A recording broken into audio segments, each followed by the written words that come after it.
अरावली में कोई भी रिलैक्सेशन नहीं दिया गया है।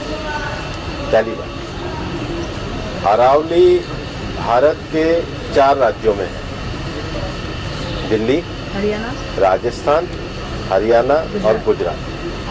टोटल अरावली 39 डिस्ट्रिक्ट्स में है। अरावली की पिटीशन 1985 से चल रही है।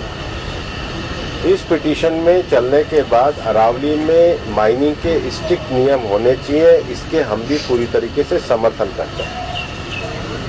सुप्रीम कोर्ट ने चारों राज्यों को कहा कि अरावली की सेम डेफिनेशन होनी चाहिए। सेम डेफिनेशन में 100 मीटर को, जो कि 1968 का जो जियोलॉजी का स्टडी है रिचर्ड मॉर्फी, उसके कारण है। कुछ यूट्यूब चैनल ने और कुछ लोगों ने एक कंफ्यूजन खड़ा कर दिया कि 100 मीटर का अर्थ होगा टॉप के 100 मीटर। ऐसा नहीं है। उसका जो बेस स्ट्रक्चर है, जो पर्वत का बेस स्ट्रक्चर है, अगर वो जमीन के अंदर भी 20 मीटर है, वहां से लेके 100 मीटर तक प्रोटेक्शन है। तो जो 100 मीटर का प्रोटेक्शन है, जो लोगों ने कंफ्यूजन करा है कि मतलब ऊपर का 100 मीटर है, नीचे खुदाई कर सकेंगे, वो नहीं है। मैं आपको फिर क्लियर कर रहा हूँ।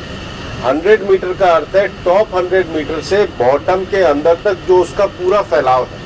पहाड़ी तो ऐसे होती है, तो उसका बॉटम तो बड़ा होता है, जहां तक उसका बॉटम जाएगा वहां से लेके 100 मीटर तक प्रोटेक्शन है।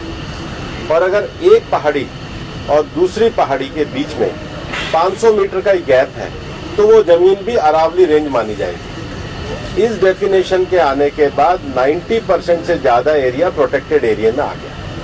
90% से ज्यादा। मेरा ये स्टेटमेंट लिख लीजिए, टोटल अरावली का एरिया 1,47,000 स्क्वायर किलोमीटर है।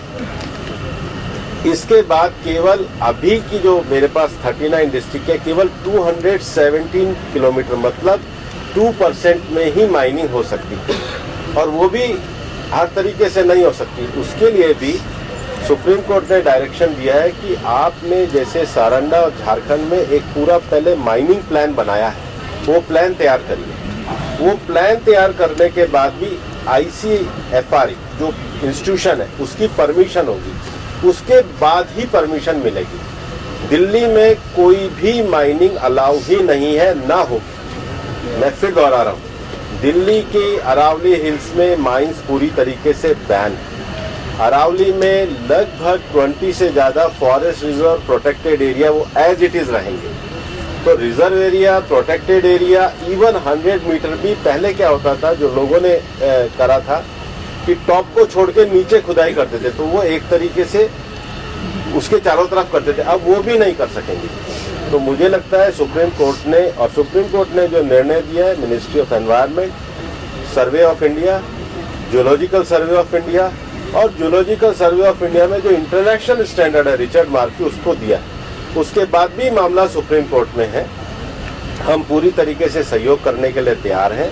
पिछले 2 साल से लगातार स्वयं प्रधानमंत्री जी ने अरावली में वृक्षारोपण किया है। ये सरकार पिछले 1 साल से 2 साल से ग्रीन अरावली का मूवमेंट चला रही है।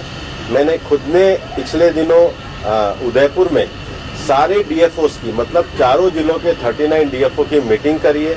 हम हर डिस्ट्रिक्ट में अरावली की नेटिव स्पीशीज का एक नर्सरी लगा रहे हैं।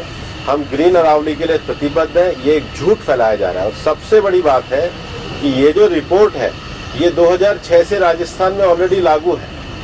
इसमें कुछ भी एडिशन नहीं किया गया, बल्कि अरावली के टॉप से लेके और जमीन तक, मतलब जमीन से पूरा ऊपर 100 जो स्ट्रक्चर है, वो सारा प्रोटेक्टेड की श्रेणी में आता है। सर मैं ask you one more question. Sir जैसे टाइगर, उसका तो कोई बाउंड्री नहीं है, उसका कोई